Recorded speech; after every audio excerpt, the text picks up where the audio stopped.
ብዙ ተላግማችኋል ብዙ የዳቦ ስም አወጣችኋል አሁን በመላው የኢትዮጵያ ስም መጠይቃችሁ ላቃቂር እንዲመቻችሁ ሰርታችሁ አሳዩ ከኛ የተሻለ ነገር ሰርታችሁ አሳዩ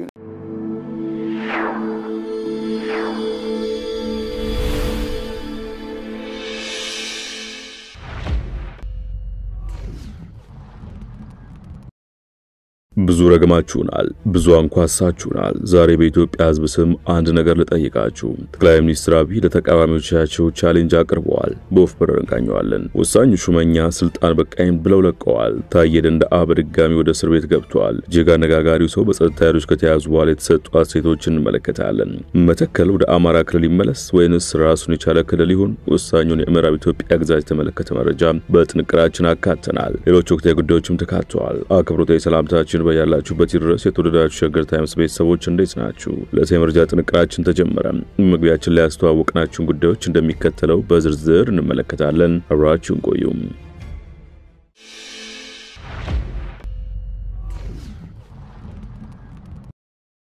ወደ ቀዳሚ ጉዳያችን አምራችሁ ብዙ ረግማችሁናል ብዙ አንኳሳችሁናል ዛሬ በኢትዮጵያ ህዝብ ስም አንድ ነገር ልጠይቃችሁ የጠቅላይ ሚኒስትር አብይ ለተቃዋሚዎቻቸው ቻሌንጅ ያቀረቡበት ጥያቄ ነው አብይ በማዕከላዊ ኢትዮጵያ ክልል ባደረጉት ጉብኝት ነው ለቀንደኛ ተቃዋሚዎቻቸው ለአቃቂር እንዲመቻችሁ ሰርታችሁ አሳዩ ሲሉ ቻሌንጅ ሰጡት ከረጅም ጊዜ በኋላ ለተቺዎቻቸውና ተቃዋሚዎቻቸው በስሜት ምላሽ ሰጡት አብይ ብዙ ረግማችሁናል ብዙ አጣጥላችኋል ዛሬ በኢትዮጵያ ህዝብ ስም አንድ ነገር ልጠይቃችሁ ሲሉ ጥሪ ያስተላለፉት ዳሴ ገደባ ያስፈልግም የማጥሩሃት ያስፈልግም ኮሪደር ያስፈልግም ስንዴም ያስፈልግም የሚሉ ስራ ሳይሰሩ ለሚጀመሩ ስራዎች ሁሉ ዳቦ ስም የሚያወጡ ናቸው በማለት ተችቷቸዋል እነዚህ ስራ ሳይችሉና ሳይጀምሩ አቃቂር የሚያወጡ የአስፈላጊነት ቅደም ተከተል ፕራዮሪቲ የሚያወጡ ላሏቸው ተጆች ቻሌንጅ አለኝ ብለዋል እርሱም አብይ በሐላባ ሀዲያ በስልጤ በሀዲያ አንዳንድ መንደር ሰራለው እናንተ በውጭም በአገር ውስጥም ያላችሁ ሌላ ሰው ሳይሆን በአካባቢያችሁ ቤት ስሩ በገንዘብ ይሁን አሊያም በጉልበት ለባዕድ ሳይሆን ለዘመድ ቤት ስሩና የሰውን ንኩ ከዚያ ጥያቄ አንሱ በማለት ነው የጠየቁት አብይ ስለ ተቃዋሚዎቻቸው ሲናገሩ በበቂ የኛን ስራ አጥላልታችኋል አንኳሳችኋል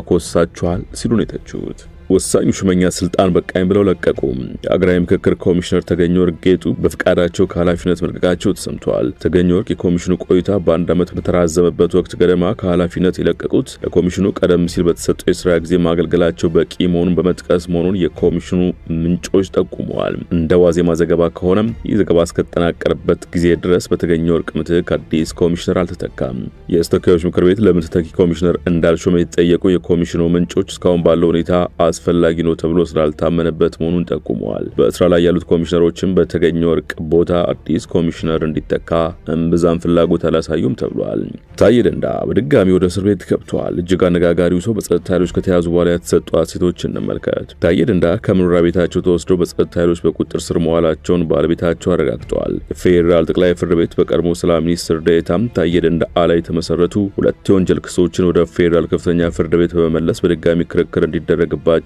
ትዕዛዝ ከተላለፈባቸው ከጥቂት ሰዓታት በኋላ ከመኖሪያ ቤታቸው ተወስደው በቁጥጥር ስር መዋላቸውን ጠበቃቸው አስታውቀዋል የት እንዳሉ እንደማይታወቅና በፍለጋ ላይ መሆናቸውንም ተናግረዋል አቶ ታዬ ደንደአ ትናንት ከቀኑ 10 ሰዓት አካባቢ ከመኖሪያ ቤታቸው መወሰዳቸውን ያረጋገጡት ጠበቃው ጠዋት 5 ሰዓት አካባቢ ላይ ፍርድ ቤት ቀጠሮ በነበሩበት ሰዓት ከርሳቸው ጋር ነበርኩኝ ብለዋል አክለው ምስሉ ከትናንት ፍርድ ቤት ውሳኔ ጋር የተያያዘ አለመሆኑን ጠቁመዋል ጠቅላይ ፍርድ ቤት ጉዳዩን ወደ ፌደራል ከፍተኛ ፍርድ ቤት ለመመለስ ቢወስኑም ፋይሉ እስካሁን ወደ ፌደራል ከፍተኛ ፍርድ ቤት አልደረሰም እኔም እንደ ህግ አማካሪ አልደረሰኝም ብለዋል ከአንድ አመት በፊት ከሰላም ሚኒስትር ዴኤታነት የተነሱትና በቁጥጥር ስር ውለው በ3 ክሶች ተከሰው በሁለት ክሶች ነጻ የተባሉት ታዬ ደንደአ ክሶቹ በድጋሚ እንዲቀጥሉ ውሳኔ እንደተላለፈባቸው መዘገባችን ይታወሳል አቶ ታዬ ላይ ነጻ የተባሉት ሁለቱ ክሶች ከጠላት ጋር መተባበርና የጸረ ሰላም ቡድኖች የሆኑትን ሸኔ ወይም የኦሮሞ ነጻነት ሰራዊትና ፋኖን የሚደግፉ መልእክቶችን በፌስቡክ ገጻቸው አጋርተዋል ከሚሉት ክሶች ነው ታዬ ደንደአ ከእስር ከተፈቱ በኋላ ኢትዮጵያ ውስጥ ነው ያሉት ወይንስ ተሰደዋል የሚያስብሉ አስተያየቶችን ሲሰጡ መክረማቸውን ብዙዎች ተናግረዋል በተለይ ከህክምና ባለሙያዎች አርማ ጋር በተያያዘ ደፋር አቋሞችን ሲያራምዱ ተስተውለው ነበር በርካታ ፖለቲከኞችና የሰብአዊ መብት ባለሙያዎች በታዬ መታሰር አስተያየቶችን ጽፈዋል ለአብነት ያሬድ ኃይለማርያም ታዬ ደንደአ የህሊና እስረኛ ወይም የፖለቲካ እስረኛ ነው ሲሉ ገልጸዋቸዋል ታዬ ያመነበትን እውነት በድፍረትና በጽናት ፍጹም ስልጡን በሆነ መንገድ በመግለጽ ለተደጋገሙ እስሮች ድብደባና እንግልት ሲዳረግ የኖረው ሰው ነው የፍትህ ስርዓቱ ለገዢዎች የበቀል በትር በሚሆንበት ጊዜ ሁሉ የታዬ አይነት ለህሊናቸው ለፍትህና ለሐቅ የሚታገሉ በሺዎች የሚቆጠሩ ሰዎች ኑሯቸው እስር ቤት ይሆናል። ዛሬም ኢትዮጵያ የህሊና እስረኞች በገፍ የሚገኙባት ሀገር ነች ሲሉ ጽፈዋል። መተከል ወደ አማራ ክልል ይመለስ ወይንስ ራሱን የቻለ ክልል ይሁን? የቤንሻንጉል ጉሙዝ ክልል መተከል ዞን ራሱን የቻለ ክልል እንዲሆን ተቃዋሚው የቦሮ ሺናሻ ዲሞክራሲያዊ ፓርቲ ትናንት ለሀገራዊ ምክክር ኮሚሽኑ አጀንዳ ማቅረቡን ሪፖርተር ዘግቧል። ፓርቲው መተከል ዞን ራሱን የቻለ ክልል እንዲሆን የጠየቀው ዞኑ ታላቁ ኢትዮጵያ ህዳሴ ግድብ የሚገኝበት በርካታ ብሔረሰቦች የሚኖሩበትና የክልሉ መንግስት መቀመጫ ከሆነችው አሶሳ ከተማ በብዙ ኪሎ ሜትሮች ርቀት ላይ የሚገኝ መሆኑን በመጥቀስ እንደሆነ ዘገባው ጠቅሷል። የአማራ ዲሞክራሲያዊ ንቅናቄ አዲሃል ሊቀመንበር በኩላቸው መተከልን ጨምሮ በጉልበት የተወሰዱ የአማራ ህዝብ ግዛቶች ሊመለሱ ይገባል የሚል አጀንዳ ለኮሚሽኑ ማቅረባቸው እንደሰማ የዜና ምንጩ አመልክቷል።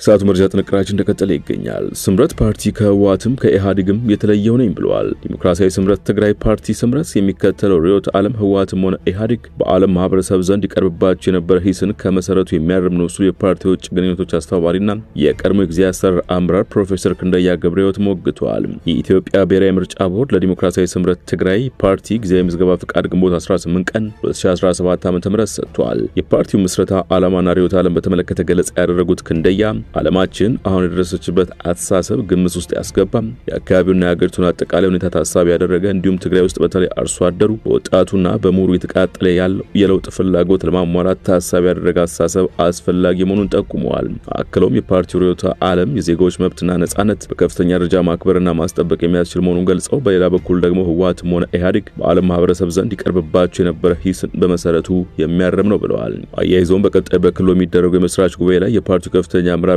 እንደሚሳተፉ ገልጸው አሁን ላይ የደህንነት ስጋት መኖሩ እውነት ቢሆንም ጊዜያዊ አስተዳደሩ ይህንን ችግር ለማቃለል ይሰራል የሚል ተስፋ አለን ሲሉ ተናግረዋል። የትግራይ ሰላምና መረጋጋት እውን ለማድረግ የበኩላችን ሚና እንወጣለን ያሉት ፕሮፌሰሩም የፌደራል መንግስትም እዚህ ላይ ትርጉም ያለው ስራ መስራት ይጠበቅበታል ሲሉ አጽንኦት ሰጥተዋል። የዲሞክራሲያዊ ስምረት ትግራይ ፓርቲ ስምረት ይፋዊ ስራ መጀመር አስመልክቶም ሞት 24 ቀን 2017 ዓ.ም ጋዜጣዊ መግለጫ የሰጡት የፓርቲው ኮሚኒኬሽን ክፍል ኃላፊ ረዳይ ሐለፎም በትግራይ ከተካሄደው ደም አፋሳሽ ጦርነት በኋላ በክልሉ ያጋጠሙ ችግሮችን በአዲስ አስተሳሰብ መፍታት ስለሚያስፈልግ ፓርቲው መቋቋሙን ገልጸዋል። በትግራይ የተረጋጋ ህይወት የለም ያሉት ረዳይ ያክለውም የትግራይ ህዝብ የተለየ መንገድ ያስፈልገዋል፣ በአባልነት የነበርንበት ድርጅት ደግሞ አዲስ አስተሳሰብን ለመቀበል አቅም የለውም ብለው ነበር። ከትግራይ ጋር በተያያዘ የክልሉ ተቃዋሚ ፓርቲዎች ፌደራል መንግስቱን በጽኑ ተቃውመዋል። አረና ትግራይ ነጻነት ፓርቲና ባይቶና ፌደራል መንግስቱ ወደ ትግራይ የሚገቡ ሸቀጦችን በጫኑ ተሽከርካሪዎች ላይ የተጣለውን እገዳ ባለማስቀረቱና ባለማውገዙ ሙሉ ኃላፊነት አለበት ማለት በጋራ ባወጡት መግለጫ ገልጸዋል። ፓርቲዎቹ እገዳው በትግራይ ህዝብ ላይ ዳግም ኃላፊነት የጎደላቸው ድርጊቶች ሊፈጸሙ ይችላሉ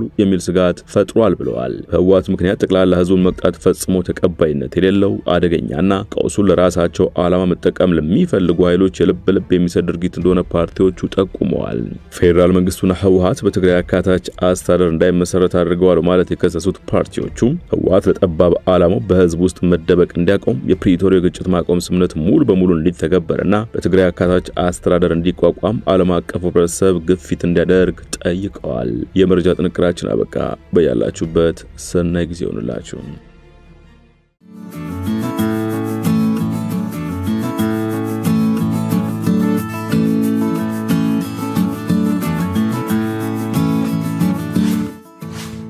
ሸገር ታይምስ ሚዲያን ሰብስክራይብ በማድረግና ደወሉን በመጫን ይከተሉን።